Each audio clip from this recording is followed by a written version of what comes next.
just serving lunch until he tried to humiliate her in front of everyone. What happened next? No one in the restaurant was ready for it. You ever seen someone walk into a room like they already owned the place? Loud voice, loud suit, loud attitude. That was Douglas Merriweather, the kind of man who talked like a headline and moved like a spotlight should follow him. On a Thursday afternoon in downtown Phoenix, he strutted into La Vibe Kitchen like it was his stage. But he had no idea who his server was going to be. La Vibe wasn't your average lunch spot. It was white napkins, glass water pitchers with lemon slices, and appetizers that sounded like novels. Kendra Holloway had worked there for 2 years, 5 days a week, 10 hours a day, a master of timing, allergies, and forced smiles. Most people never asked, but she spoke 3 languages and had a degree in international relations. Life just hadn't let her use it yet, not while she was taking care of her little brothers after losing their mom. That day started like any other. By 12:15, her section was packed. Table 9 was full of tech types and investors who didn't believe in coupons. And right in the middle of them was Douglas. Mid-50s, slick silver hair, shirt stiff like it had its own opinions, and the kind of confidence that didn't ask for attention. It demanded it. "Make sure mine's gluten-free," he said, not even glancing at her. "Don't trust a kitchen unless I see him sweat." Kendra just nodded with her usual grace. "Of course, sir. Our soy base is tamari. No wheat involved." That earned her a flicker of eye contact. Then, the woman across from Douglas, light accent, sharp questions, likely an investor, rattled off her order in rapid French. Without missing a beat, Kendra responded smoothly, matching her tone, clarifying details, even offering to confirm the salmon's origin with the chef. It lasted maybe 15 seconds, but it was enough. The woman smiled, clearly impressed. Douglas? Not so much. "Whoa," he said, loud enough for nearby tables to hear. "Parlez-vous, waitress?" Kendra held her smile, but you could feel the air shift. "Yes, sir," she said gently. "I speak French." Douglas chuckled, leaned back, and decided to test her. "Well then," he grinned, "translate this," and fired off a garbled sentence in German. Fast, sloppy, but loud. Conversations dipped around the room. Forks paused mid-air. Even his table went silent. Kendra didn't flinch. One hand on her notepad, the other relaxed by her side. She met his gaze, and with calm precision, she repeated his sentence in perfect German. Then she corrected the grammar, offered the correct formal phrasing, and translated it to English. The mind is like a parachute. It only works when it's open. No performance, no attitude, just facts, delivered with quiet confidence. The silence around them thickened. One man cleared his throat. The woman in French leaned in slightly. Douglas tried to laugh, but it came out forced. "You memorized that, didn't you? Google Translate, maybe?" "I don't use Google Translate," Kendra replied gently, "but I'd be happy to explain the context. That quote's often linked to Einstein, incorrectly, by the way. And the sentence you used had a grammatical issue. Abstract nouns in German should be addressed formally. Informal usage sounds awkward." Now the tension wasn't in the room. It was sitting squarely on Douglas's shoulders. And the woman across the table? She gave a soft smirk. "She's right," she said. "I studied in Berlin. Haven't heard anyone use du for that in decades." It all started when a cocky comment landed wrong, and the aftermath turned the whole restaurant into an audience. One of the younger guys at the table smirked, trying to hold back a laugh. Douglas, clearly flustered, tried to shake it off. All right, we get it. She speaks languages. Cute. Cute. That word landed differently. Kendra didn't flinch. She smiled, wider this time. "I majored in linguistics and international relations," she said calmly. "Arizona State. Spent a summer in Belgium. Learned German from a roommate, Mandarin for my thesis. But yes, today, I'm your waitress." Now the table went quiet for real. The laughter was gone, just uncomfortable glances and salad forks making slow circles on half-touched plates. Douglas, now visibly tense, muttered, "Let's just order. We're burning daylight." But the authority in his voice had vanished. Across the room, other staff were catching on. A nearby bartender paused mid-pour. A server raised an eyebrow. Word travels fast in places like that. People like Douglas never realize someone's watching until they are. Troy, the manager, stepped out from the back, not because of a complaint, but because he knew his team. He didn't interrupt. He didn't need to. Back in the kitchen, Kendra's face stayed neutral as she entered the order. But something simmered.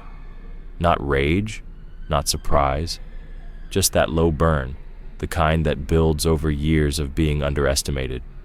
Chef Marco glanced over. "Everything good out there?" "Just another ego with a business card," she replied.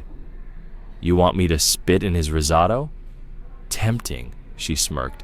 "But no, let the food do the talking." As the entrees cooked, she returned with water and bread. The vibe at table 9 had shifted again, smugness replaced by tension. The woman with the French accent scrolled her phone.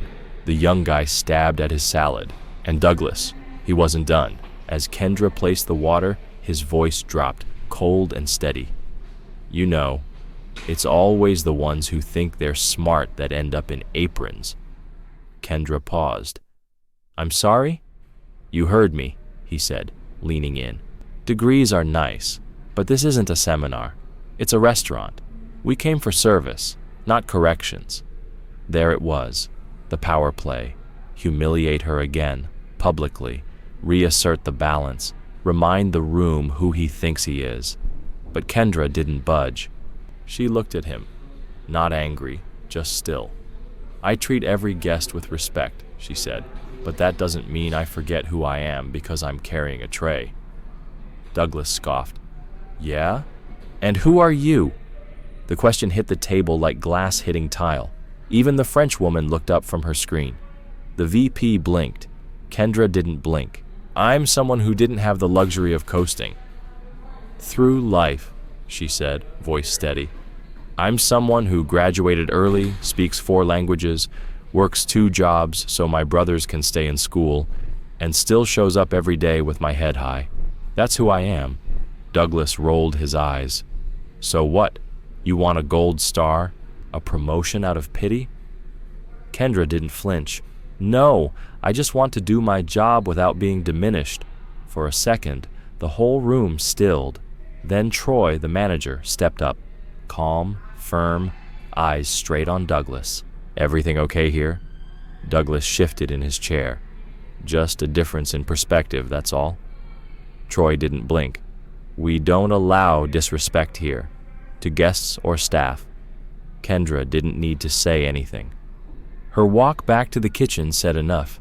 Steady, calm, composed. Everyone saw it. The way she held herself. The way she didn't yell, didn't try to win. Just told the truth and let it land. But Douglas wasn't done. People like him rarely are. And his next mistake was closer than he thought. Troy remained nearby, arms crossed, saying nothing, just watching.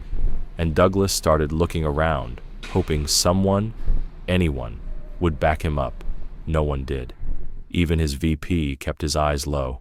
When Kendra returned with their entrees, perfectly balanced on her tray, she placed each dish without a word. Just a soft enjoy.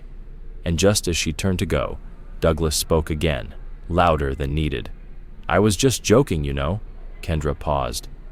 "I'm sure you were," she said evenly, barely stopping. But he couldn't help himself. "You know, in Germany they wouldn't hire someone like you. Not at this level." She stopped mid-step, turned slowly, set the tray down, folded her hands. "You want to talk about Germany?" she asked. "Fine." Her voice didn't rise, but now it had weight. I spent 6 months in Frankfurt. I was an interpreter for a nonprofit helping refugees from Syria, Congo, and Iraq. I sat in rooms where my words decided whether families got shelter or were turned away. I translated for kids who hadn't spoken since losing their parents, for mothers who hadn't seen their children in 2 years, and I was the youngest on that team. The only American, the only black woman. The restaurant went silent again, not in shock this time, but attention. And every time someone looked at me like I didn't belong, I remembered what my grandmother told me. Your worth isn't measured by who notices it, but how you carry it when they don't. Her voice cracked, just slightly, not from emotion, from truth. Douglas sat back, tight jaw, no reply. If I'm serving your table today, she said, it's not because I failed. It's because I chose to come home, to take care of the people I love, while my brother finishes college, while my youngest gets through school without becoming another statistic. You think that's a step down? That says more about you than it ever will about me. The French woman leaned forward, hands clasped. That was beautiful.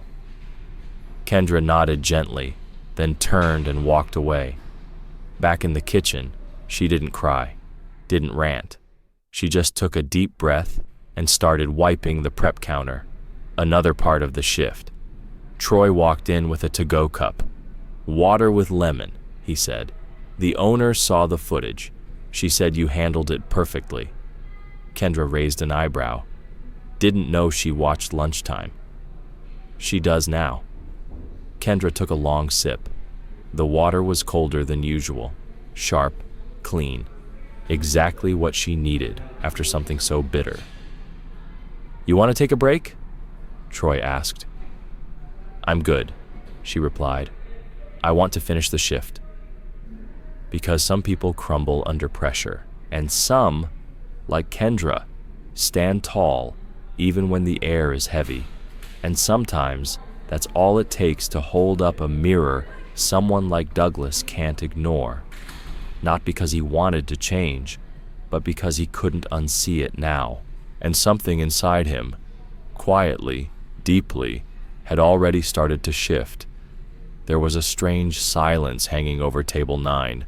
No more clever remarks, no more dominance games. Just quiet forks scraping against ceramic, glances that avoided eye contact, and a tension so dense it seemed to dim the lighting around them. Douglas barely touched his food. His once confident posture now looked stiff, uncertain. The VP across from him chewed slowly, like he was trying to disappear into the rhythm of his meal. The woman with the French accent had stopped engaging completely, her eyes flicking around the restaurant like she was trying to find a new conversation to belong to. It wasn't the food that made them quiet. It was the shift. That uncomfortable gravity that fills a space when someone realizes they're not as untouchable, not as clever as they believed. Douglas gave up on his plate and signaled for the check. His fingers tapped against the table, uneven, impatient.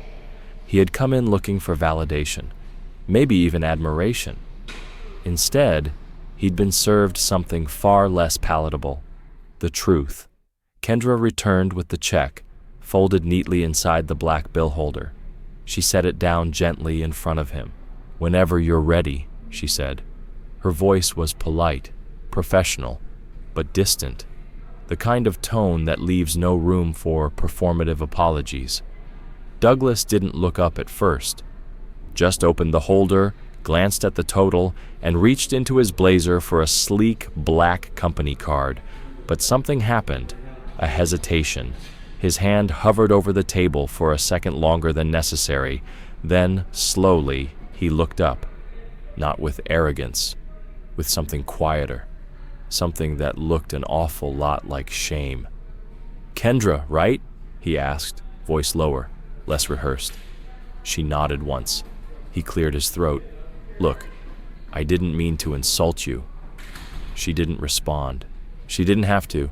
She waited, calm, unreadable. Douglas let out a slow breath. I guess I've been in rooms for so long where Talking over people is just how you survive. You were right to call me out. I didn't expect it to land the way it did." Kendra tilted her head slightly, arms folded, posture firm. "You didn't expect someone like me to hit back," she said evenly. Douglas hesitated, then nodded. "Yeah." His eyes dropped to the table again, like the words he needed were hiding between the wood grain. "I've worked my way through a lot of boardrooms," he said, "but I don't think I've ever had to fight for a seat the way you clearly have." Kendra held his gaze. "That's because people move chairs for you before you even ask." That line didn't come with attitude, just truth, and it hit harder than anything that had come before it. Even the VP looked away. Douglas swallowed. "Maybe it's time I stop expecting that." For the first time since they sat down, the Frenchwoman spoke again, quiet but firm. "It's not about being perfect," she said. "It's about being able to hear someone when they tell you the truth." Douglas gave a single nod. No defensiveness this time, just acceptance. He signed the bill, added a generous tip, and slid it back toward Kendra. But before she could take it, he paused again. "Your brothers are lucky," he said. "They've got someone with more strength than half the executives I work with." Kendra didn't smile, but her expression softened, just slightly. "I know," she said. "They don't always see it yet, but they will." She turned to walk away, steady as ever, not victorious, not smug, just whole. Douglas leaned back in his chair, not like a man satisfied with a meal, but like someone who'd just been handed a detailed audit of his blind spots and wasn't sure what to do with it. In the back hallway, Troy was waiting near the dish station. "What did he say?" he asked. "Something close to sorry." "You believe him?" Kendra gave a small shrug. "Doesn't matter. I wasn't doing it for him." And that was the truth, because moments like these aren't about getting the last word or scoring a win. Not for people like Kendra. They're about staying steady in rooms that try to rattle you. They're about not lowering your voice just because someone else raised theirs. About standing tall not to be seen, but because you refuse to shrink. But this story didn't end with the tip or the walk away, because sometimes what sticks with people isn't the shame, it's the shift. At 5:45 that evening, as Kendra clocked out, she'd changed into a hoodie and sneakers, apron folded under one arm, her hair pulled back tighter than before. The lunch crowd was long gone, replaced by couples easing in for early dinner. The mood in the restaurant had softened. The pressure had faded. She was steps away from the exit when Troy called from the upstairs window. "You got a second?" Kendra squinted. "If it's about covering Friday, I swear I'll fight you." He grinned. "Nah, it's something else." In the office, he handed her a tablet. An email was open, short, clean, and unmistakably real. From Douglas, subject. "Today message? I don't know what I walked into that made me feel like I had to be the loudest person in the room. I know I spoke from a place of arrogance, and I saw myself reflected in someone who had every right to put me in check. Thank you for showing me who I was, and who I don't want to be anymore." Kendra read it in silence, then set the tablet down, slowly. Troy didn't say anything. He didn't need to. The moment had already done what it was meant to do. "Tell Kendra thank you for her grace," the message read. "If she's ever interested in joining the international client team, she has my full recommendation." Kendra stared at the screen for a long moment. Not because she was flattered, not because she was impressed, but because she hadn't expected it. Behind her, Troy leaned against the edge of his desk. "You thinking about it?" "I'm thinking," she said slowly. "It's wild how the world works sometimes." He nodded. "That door's open, though, and it's real, if you ever want to walk through it." She didn't answer right away, just handed him back the tablet. "I'll think about it." But as she stepped outside into the fading desert light of the Phoenix dusk, what stayed with her wasn't the job offer. It was the fact that, for once, Someone with real power had been made to sit in the discomfort long enough to feel it. Because here's the truth, most people like Douglas never get called out. They move through boardrooms and brunch spots, unchecked and unchallenged. They laugh at people like Kendra. They look right through her until the moment she speaks, until the moment she tells her story. And something inside them shifts, whether they want it to or not. It's not about shaming them into silence. It's about making them pause, long enough to actually hear what they've been too comfortable to notice. Kendra didn't go to work that morning to teach anyone a lesson. She showed up hoping for smooth tables, decent tips, and maybe 5 minutes of quiet between the lunch and dinner rush. But life has a way of testing you when you least expect it. And sometimes, the person who thinks they're testing you ends up being tested themselves. Douglas never realized, not until it was far too late, that he had been the one on trial. And he didn't exactly fail, but he came dangerously close. The lesson? It wasn't in the French or the German or the perfectly translated quote. It was in Kendra's grace. She didn't yell. She didn't storm out. She didn't try to humiliate him. She simply spoke facts, calmly, clearly, like a mirror finally talking back. Not because she wanted to teach him something, but because, in that moment, he left her no choice. And the real takeaway? Some people don't change until the mirror they've been avoiding finally reflects something they can't ignore. And that day, the mirror had a name, a story, and more strength than anyone at that table was ready for. Kendra never told her brothers what happened that day. She didn't need to. That night, she came home to find the youngest asleep on the couch, a history book on his chest, the middle one stirring a pot of spaghetti and trying not to burn it. Life kept moving. Rent still needed paying. The gas tank was still half empty. Nothing glamorous about it. But she sat down for just a moment in the middle of the quiet and breathed, existed. And that, more than any email from Douglas Merriweather, was what mattered. Because dignity isn't handed out with job titles, diplomas, or paychecks. Dignity is how you hold your head when someone tries to drag your name through the dirt. It's refusing to shrink. It's standing steady, not out of spite, but out of truth. That's what people forget. The world is full of folks who think volume equals value, that interrupting someone proves intelligence, that belittling others earns them status. But real power, it doesn't yell, it doesn't show off, it waits, it speaks clearly, and it lands like a quiet blade, sharp, clean, and unforgettable. Kendra didn't become a hero that day. She wasn't trying to, she just refused to disappear, and sometimes that's more than enough to knock a man off his pedestal without ever raising your voice. So, if you've ever been underestimated, if someone laughed at your dreams because of your job, your background, your accent, or your silence, remember Kendra. She didn't speak to impress. She spoke because it was necessary. She stood not for applause, but because someone needed to see her not back down. And somewhere out there, someone like Douglas is now rethinking the way they move through the world, not because they chose to, but because someone finally made them stop, and that someone didn't need permission.